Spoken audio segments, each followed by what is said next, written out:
Athletes training in North London hope to be future competitors, both here and abroad. Many hope to follow in the footsteps of Olympic and world champion Usain Bolt. But Bolt's decision not to race at the Aviva London Grand Prix in mid-August highlighted a possible impediment for professional athletes visiting Britain. His decision had to do with taxes levied on sportsmen and women visiting Britain.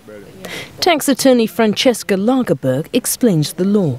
There was a tax case to do with the famous tennis star Andre Agassi, and in his prime he was a test case in the United Kingdom, and it was all about whether his sponsorship income, and he had a massive sponsorship from Nike, whether his sponsorship income when he played in the UK at Wimbledon, whether it could be taxed in the UK. And what the court said was yes, not only could they tax it, they could actually take a huge amount of that sponsorship income into the UK tax net. The so-called Agassi tax rule of 2006 is fueling criticism.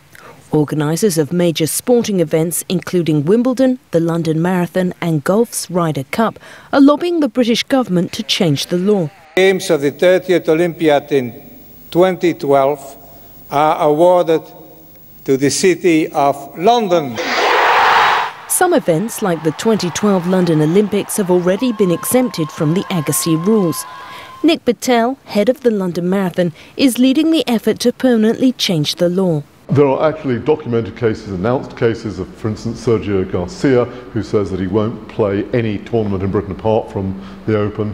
There are some cases in tennis where players won't play the Egon Championships, or in the women's case, Eastbourne or other tournaments, because it just doesn't pay them to do it because of the tax regime. And Britain is the only country in Europe, and one of the only countries in the world, that has this approach to taxation. The British Treasury would not comment on the case of Usain Bolt, but in a statement it said it is fair to tax athletes on sponsorship earnings linked to their UK appearances. At the Lee Valley Athletics Centre in North London, aspiring athletes were sympathetic to calls for a change in the rules. To be the best, you want to run against the best, so you need to experience running against Usain Bolt, people like that. I think there definitely has to be a change in law. I mean, the UK really has to get a special compensation to hold the Olympics, so to hold any major sporting event, it's going to keep causing trouble in the future. Recently, a government agency called Visit Britain revealed that foreign sports fans and players spend over $3 billion a year in the UK. In 2008, that amounted to about 14% of all visitors' spending. Opponents of the Agassi laws say unless it is changed, British athletes will miss out on chances to compete with the world's elite on home soil, and Britain's reputation as a sporting destination could be at risk. Catherine Drew, VOA News, London.